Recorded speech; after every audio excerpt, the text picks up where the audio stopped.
tema sobre el cual vamos a volver luego.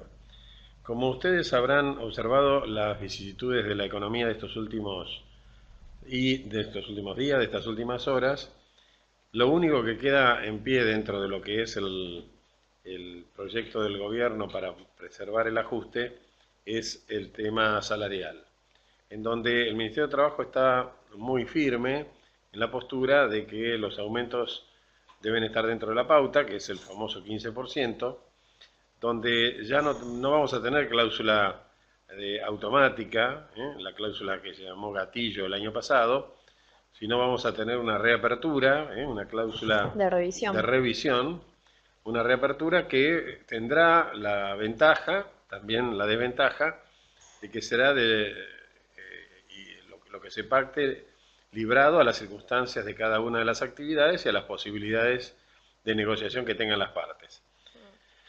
Hay que agregar a todo eso que dentro de las negociaciones se están produciendo distintas vicisitudes.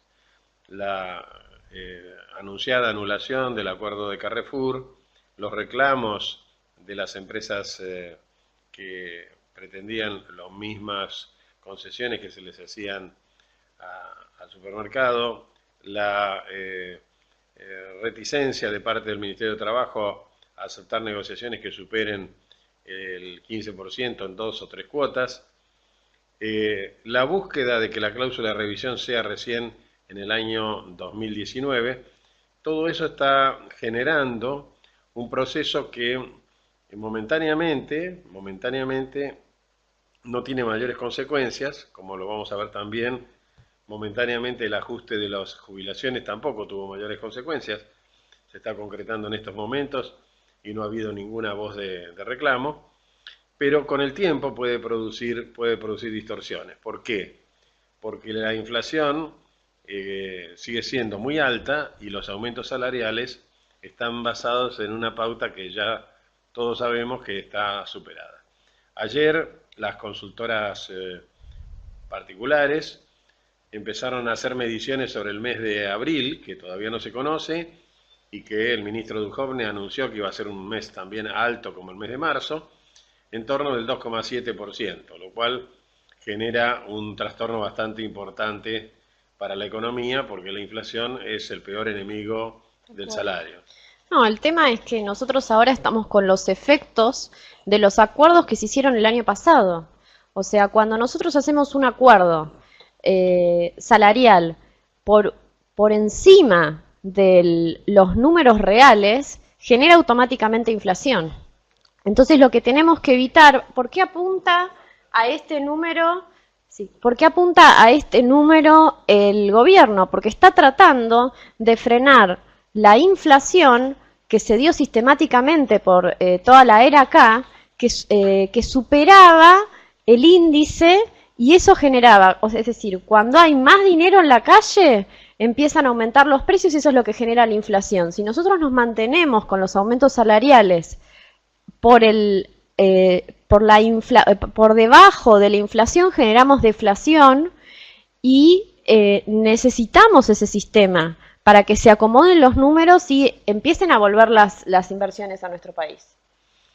Y eso genere crecimiento económico. En rigor, como dice muy bien María Solana, hay que combinar una serie de factores. ¿Por qué? Porque el gran drama que nosotros estamos viviendo en Argentina en respecto de esta reestructuración que se están haciendo prácticamente de todos los ítems de la economía, chocamos siempre con una dificultad competitiva que es el alto costo laboral argentino. En la visita que hicieron los empresarios españoles hace unos días, y en las entrevistas que nosotros tuvimos con algunos de ellos respecto del futuro de las inversiones de las empresas españolas en Argentina, la mayoría de ellos confesó que una de las grandes dificultades que las empresas españolas tienen en su propio país, en España, es la necesidad de reacomodar los costos laborales, bajando considerablemente esos costos, lo cual implica también una pérdida significativa de parte del ingreso de las personas. Es decir, que la mejora de la situación general del empleo fue a costa, en alguna medida, de las rebajas de salario o de la fijación para los nuevos empleos de salarios mucho más bajos que la media del mercado. Tener costos laborales tan altos no ayuda de ninguna forma a el blanqueo.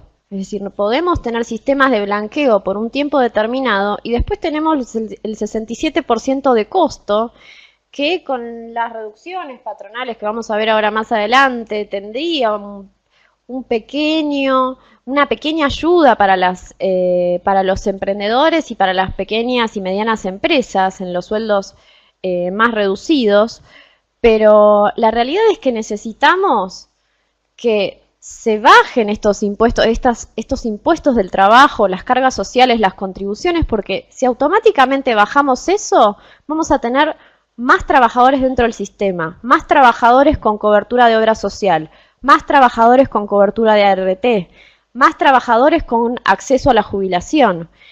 Necesitamos que todos los argentinos y todos los que están habitando en nuestro país sean productivos y estén trabajando. Si ello fuera así, no tendríamos la carga previsional y fiscal que tenemos sobre los trabajadores en relación de dependencia y facilitaría muchísimo la contratación de personas o sea, lo ideal sería que el costo no supere más del 12% del 15% de lo que recibe la persona, o sea, el costo adicional no supere más del 15% de lo que recibe la persona de bolsillo. Si llegáramos a ese número, tendríamos a todos los trabajadores registrados y todos con acceso a obra social, a jubilación, a ART, con todas las protecciones que ello implica.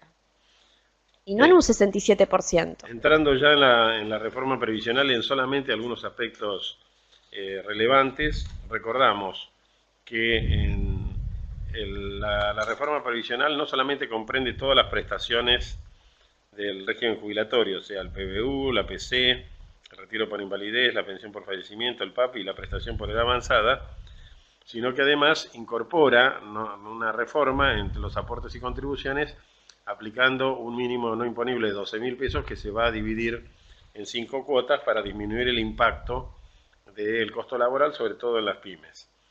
En el slide que sigue vamos a ver cómo, de algún modo, el cambio de la mezcla que había respecto del IPC del INDEC y del RIPTE para la determinación del haber jubilatorio y su actualización, ya está produciendo un efecto de tracción de la jubilación, con lo cual el Poder Ejecutivo, a través del Tesoro, tiene un ahorro significativo que ronda los 70.000 millones. Y momentáneamente, para cubrir el impacto de esta rebaja, en las jubilaciones más bajas y en los planes sociales, se agregaron estas sumas de pago fijo que ustedes ven en pantalla. Bueno. Acá tenemos el tema de la firma digital y la gestión de documentación electrónica. O sea, tenemos una necesidad de extender el uso de documentos electrónicos, la firma electrónica, la firma digital a la totalidad de los actos jurídicos y administrativos. Idéntica eficacia de los documentos firmados electrónicamente y de los reproducidos en soporte electrónico digitalizado según la normativa aplicable. Es decir, estamos ya frente a la despapelización, al paperless, que nosotros en la jurisdicción laboral todavía tenemos que presentar la documentación en papel, firmada en original, no nos permiten el escaneo, o sea, cuando contestamos demanda tenemos que presentar todo en papel y ya la justicia se está pasando a una digitalización, pero a una digitalización paulatina, ¿no? Tenemos también la confirmación a la carpeta de la firma de la integridad y la autoría del documento con pleno valor probatorio. la verificación automática de la autenticidad de los documentos electrónicos del sector público nacional, es decir, cuando tienen un código de barras y ese código es el que pertenece al organismo público, eso tendría el mismo valor que una firma certificada por un banco. También tenemos el reconocimiento integral del valor probatorio de los documentos electrónicos oficiales de la Ciudad Autónoma de Buenos Aires. Y cuando un documento electrónico sea firmado por un certificado de aplicación, salvo prueba en contrario, se entenderá que el documento firmado proviene de una persona titular del certificado. Ya lo que es la firma digital, en algunas empresas lo que usan es la utilización de un token que es registrado por esa persona, se mete en el portal y cuando el token está, es como un pendrive, cuando el token está en la computadora se entiende que hay autenticidad respecto de la firma. Pasamos a la siguiente. Bueno, acá tenemos el tema de la promoción del trabajo del Repsal, que es por el DNU 27 del 2008, donde modifica los plazos de permanencia de los empleadores con sanciones laborales en el registro público de empleadores. Hay una reducción a 30 días de permanencia en el registro de infractores. Cuando el empleador acredite la imposibilidad fáctica o jurídica de cumplir con esa regularización. Y hay un plazo de 30 días corridos desde que la sanción quede firme para la efectivización de la inscripción en el Repsal. Pasamos a la siguiente, por favor. Bueno, acceso al crédito, embargabilidad de salarios. ¿Cuál es la modificación acá que tenemos? ¿Qué es lo que dice la ley? O sea, nosotros ya sabemos que hay un límite en la embargabilidad de salarios, que si el salario del trabajador es igual al salario mínimo vital y móvil, no se puede embargar, que si supera los dos salarios se puede embargar en un 10%, y quien embarga es el empleador, o sea, cuando recibe el oficio retiene, y en el 20% cuando supera los dos salarios. La única excepción que tenemos con esto es cuando se trata de deudas por alimentos, o sea, sería por derecho de familia. Ahí no tenemos ningún límite, generalmente los jueces establecen un 20% y no importa qué tipo de salario tenga el monto de salario que tenga el trabajador. ¿Qué hace este DNU 27-2018? Habla de la embargabilidad directa de la cuenta sueldo cuando supera sus 3 salarios.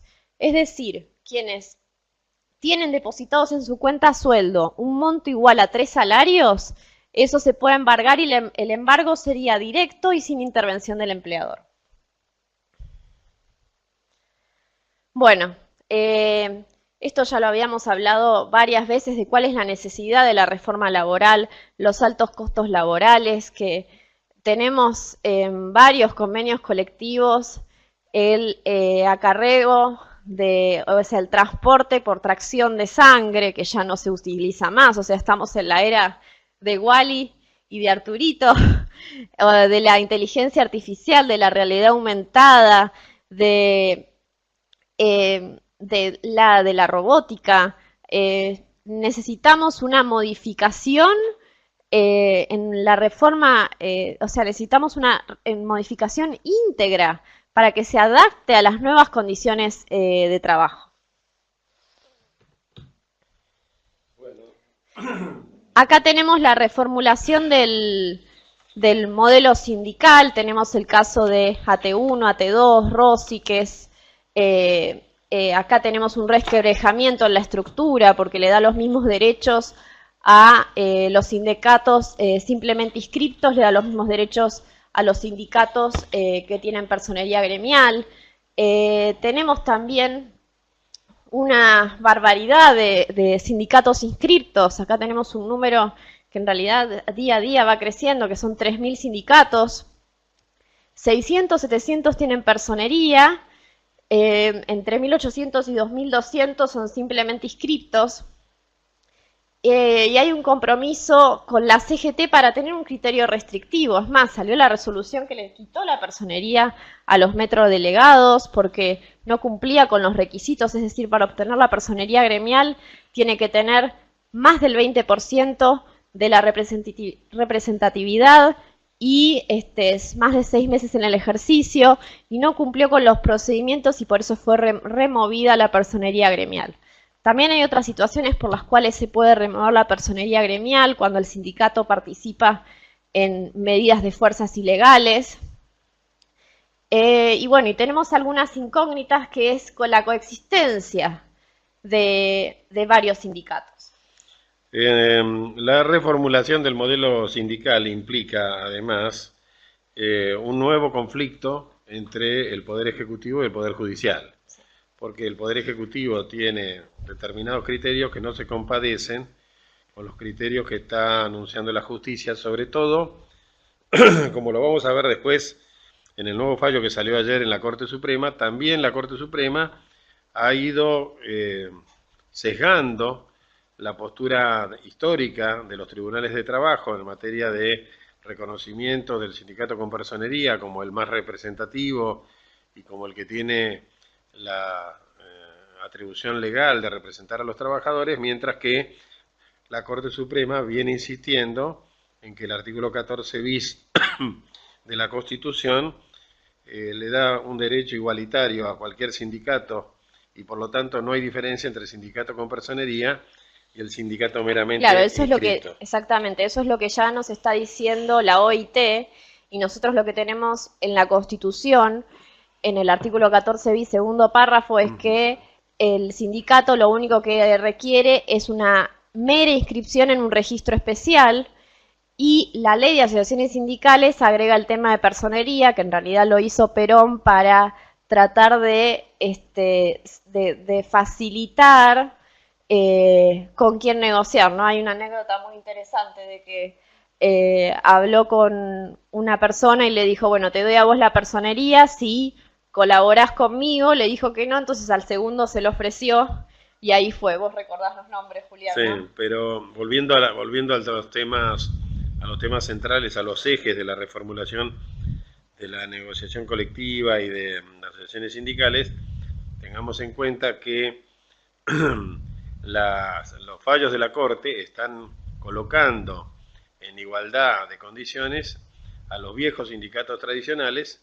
y a los nuevos sindicatos que están meramente inscriptos. Entonces, el conflicto del Poder Ejecutivo con el Poder Judicial es un conflicto abierto, donde muchas veces la justicia le ordena al Ministerio de Trabajo inscribir o otorgarle la personería a un sindicato cuando la postura del Ministerio de Trabajo es restrictiva. Exactamente. En los convenios colectivos, y esto lo pasamos rápido porque ya lo hemos visto muchas veces, el nuevo convenio deroga el anterior, inclusive cuando tiene cláusulas que quizás pueden resultar menos beneficiosas, porque ya no se está en la prehistoria de medir el trabajo por hora, sino por productividad. En los convenios colectivos no hay derechos adquiridos, sino son acuerdos entre las partes más representativas, el sector empresario, el sector gremial, con la intervención del Ministerio de Trabajo para su homologación. Y acá tenemos el fallo plenario que dice que el convenio posterior que fije nuevas condiciones, y aunque alguna de las condiciones pueda considerarse menos beneficiosa para el trabajador, es válido. Bueno, también pasó lo del acta de flexibilidad de vaca muerta, que bueno, ya lo dimos en varias conferencias, pero queríamos hacer mención de ello porque siempre hay dudas respecto a estos temas. Sí, pero la esencia de lo que estamos planteando en este tema es que en realidad la negociación colectiva, cuando salga de la trampa de la inflación, se va a tener que concentrar en el círculo virtuoso de la competitividad y la productividad. Es decir, si yo como hoy tengo como única motivación para aumentar los salarios la inflación, es muy difícil incorporar el mecanismo de productividad. Sí. El día que la inflación sea cero, que es una hipótesis de mediano plazo, no voy a tener la motivación de la inflación para ajustar los salarios y ahí voy a tener que buscar mecanismos como se busca permanentemente en los países centrales, en Estados Unidos, en los países europeos, etcétera. Sí, de análisis de gestión por competencias, de premios por mérito, o sea, No, de y de volver a la resultados, y de meritocracia. resultados. Claro. Si yo no obtengo mejores resultados, no voy a poder O retocar sea, los a mí lo salarios. que me resulta muy razonable es como un buen trabajador y un mal trabajador reciben los mismos premios. Y eso tiene que terminar. Sí, y en realidad el proceso de maduración de la meritocracia es un proceso de gestión interna de las empresas. ¿Mm? Nosotros tenemos empresas sumamente exitosas en estos procesos de meritocracia, sencillamente porque han armado una estrategia y lo han considerado como una necesidad verdaderamente competitiva de la compañía y la llevaron adelante. Y no necesitaron ninguna reforma laboral, ni nadie que les dijera lo que tenían que hacer. Entonces, volviendo al punto, el tema de los convenios colectivos, ¿por qué se está demorado el progreso a través de los convenios colectivos en la Argentina? Sencillamente por el espacio que ocupa la inflación. Si la inflación deja de tener este protagonismo, por ahora lo sigue teniendo y muy importante, las discusiones van a ser de otra naturaleza y Tal cual. esas nuevas discusiones van a ser las que van a enfocar la parte positiva del país. Mientras tanto, los acuerdos, dijimos, que están en el orden del 15%, se guían exclusivamente por pautas inflacionarias. Entonces la puja tiene que ver sobre la base, se basa en el conflicto y no se basa en la racionalidad que deberían tener los convenios. Bueno, vamos a las proyecciones de cómo van evolucionando en lo que resta del año. En el modelo sindical, como ustedes ven, el cuadro sigue con un triunvirato bastante endeble. El triunvirato sigue vigente hasta que se modifiquen las autoridades. Hubo un intento por parte de algunos sectores importantes de la CGT de reemplazar el triunvirato por un solo secretario general, pero lo cierto es que el triunvirato sigue vigente con la intervención de Héctor Daer, Acuña y Y Schmidt. Schmidt. Bueno, los roles han cambiado bastante porque ahora Barrio Nuevo está concentrado en su tarea judicial de interventor del Partido Justicialista, pero lo cierto es que el bloque de los sindicatos mayoritarios, inclusive algunos sindicatos que eran claramente partidarios del gobierno anterior, están detrás, encolumnados detrás de los que llamamos los gordos y que hoy forman el núcleo más importante de conducción de la CGT. En el siguiente slide vemos un poco cómo quedó vacío de contenido toda la iniciativa de Moyano, en donde Quedó solito. quedó solo con algunas agrupaciones de izquierda que él siempre fustigó, porque se quedó sin el apoyo de los sindicatos tradicionales, tuvo que hacer alianzas con Sobrero del Ferrocarril Sarmiento, con Baradel de los sindicatos de la educación, con Hugo Jansky y con Micheli, que siempre fueron muy fustigados por el propio Moyano. Y O uno con de los Sergio, hijos tomó distancia, Facundo. sí, o con Sergio Palazzo, que es un dirigente de la bancaria radical y que ha sido un dirigente EK durante toda su gestión.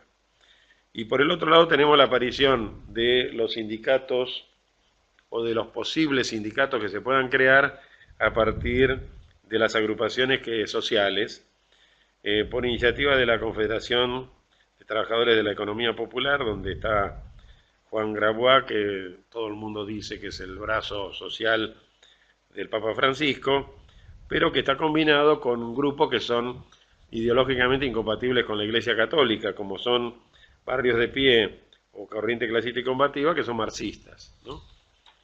En fin, las agrupaciones aparentemente están prescindiendo de muchos de las razones por las cuales antes estaban alejados, ahora parece que no los une el amor, sino que los une el espanto. O el conflicto. Sí, o los une la necesidad De juntar fuerzas para claro, generar... para no desaparecer, ¿no? Sí. Lo mismo ocurre con este cuadro que les muestro allí, donde la mayoría de estas agrupaciones de izquierda están francamente deterioradas y tratan de preservar su capacidad de movilización a través de cortes de ruta o de actos que tengan alguna espectacularidad en la calle, porque no tienen Ilegales. respaldo de los trabajadores. Ilegales. La siguiente slide es complemento del anterior, donde están las agrupaciones como la de Milagros Salas, o la de Luis Delía, o la de Madres de Plaza de Mayo, como de Bonafini, que son agrupaciones sociales que le dan apoyo o respaldan a movidas de naturaleza sindical. En las proyecciones que nosotros estamos marcando, tenemos que tener en cuenta que en los próximos 12 meses, o sea, desde lo que va del mes de abril hasta abril del año que viene, es donde se proyectan la mayoría de las negociaciones salariales de los convenios colectivos. Hasta ahora solamente tuvimos algunos acuerdos salariales que se desarrollan generalmente sobre el primer trimestre, son muy pocos, pero de aquí en más vamos a empezar a ver la formalización de los acuerdos más importantes. La mayoría de ellos, encolumnados sobre la base de apoyar al gobierno, están aceptando el 15%, pero todos hacen la reserva de que quieren una cláusula de revisión. Esa cláusula de revisión no tiene la automaticidad de la cláusula gatillo, pero seguramente va a ser objeto de una confrontación en ese momento con la inflación. Sí, es importante para mí, a mi criterio, que se mantenga el 15% para no generar distorsiones más distorsiones con la inflación. Sí, va a tener el reclamo y la reacción lógica del bolsillo del trabajador, que no le va a alcanzar el dinero si la inflación sigue siendo tan alta. Entonces, ¿qué es lo que nosotros proyectamos sobre el 2018? Ningún economista ya serio, ninguna de las instituciones que hacen pruebas razonables hablan de menos del 20%, que es nuestra apreciación de acumulados de los convenios colectivos que se firmen en el primer semestre. ¿Cuál es el riesgo del segundo semestre? Y que la inflación no ceda y que entonces ya tengamos que hablar de valores superiores, inclusive superiores a los del año pasado. ¿Cuál es la apuesta del gobierno? El gobierno trata de que el segundo cuatrimestre o el segundo semestre arrojen índices de inflación muy bajos y esto los coloque debajo del 20%. Exactamente. Para mí, o sea, lo que quería reforzar es que si mantenemos el 15% en el segundo semestre, podemos tener más inversiones extranjeras. Inversiones extranjeras implican más puestos de trabajo, más crecimiento económico. Tenemos que apuntar al bien común y no al bien particular. Los demás indicadores, este es el de salario mínimo, el siguiente es el de la evolución del IPC, el siguiente es el de los asalariados registrados y por último el siguiente es el de la canasta familiar, que tiene varias versiones, vamos pasándolas. Lo que nos reflejan son que el salario del conjunto de la sociedad está en el orden de los 18.000 pesos por familia tipo, teniendo en cuenta los cómputos del INDEC. Acordémonos que los salarios de la familia tipo no son salarios brutos, son salarios netos porque es la suma de bolsillo que se necesita para poder bueno, vivir y ahora razonablemente. y ahora los números del INDEC son válidos. Por supuesto. Entonces, resumen final de lo que está ocurriendo en el mercado, además de que en la última slide que vamos a ver a continuación, tenemos un montón de ejemplos para que los vayan teniendo en cuenta, está en la anterior, donde tenemos pequeñas empresas que obviamente no tienen capacidad de resistencia ni financiamiento y por lo tanto quieren centrar sus ajustes entre el 15 y 16%. Empresas medianas y grandes argentinas que están ya enroladas en lo que indican los centros de estudios más importantes en la que es proyección económica, que hablan del 18 al 20%. Las empresas multinacionales argentinas, o sea, las que tienen proyección de la Argentina al exterior, tienen una pequeña oscilación entre 18 y 22. Las empresas multinacionales extranjeras tienen muchas presupuestadas un máximo del 25%, y el sector público está centrado en que los aumentos sean del 16% total y que no superen ese 16%, y es por eso que muchos de los acuerdos todavía no se pudieron cerrar, como el de los docentes y el de los empleados públicos de muchas provincias. Y estos números tienen que ser utilizados como techos, no como pisos, porque si no afectaría mucho la inflación y la economía de nuestro país. En definitiva, la síntesis que les quiero transmitir, y con eso terminamos la videoconferencia de hoy, abarca tres aspectos. El primer aspecto es que el Ministerio de Trabajo está fuertemente comprometido con esta vocación que tiene el gobierno de centrar la pauta salarial en el 15, sabiendo que la inflación podría llegar al 20%, o con el objetivo que tiene el Poder Ejecutivo de tratar de doblegar la inflación en el segundo semestre, o a partir de que promedie el segundo cuatrimestre, con índices que podrían instalarse por debajo del 20.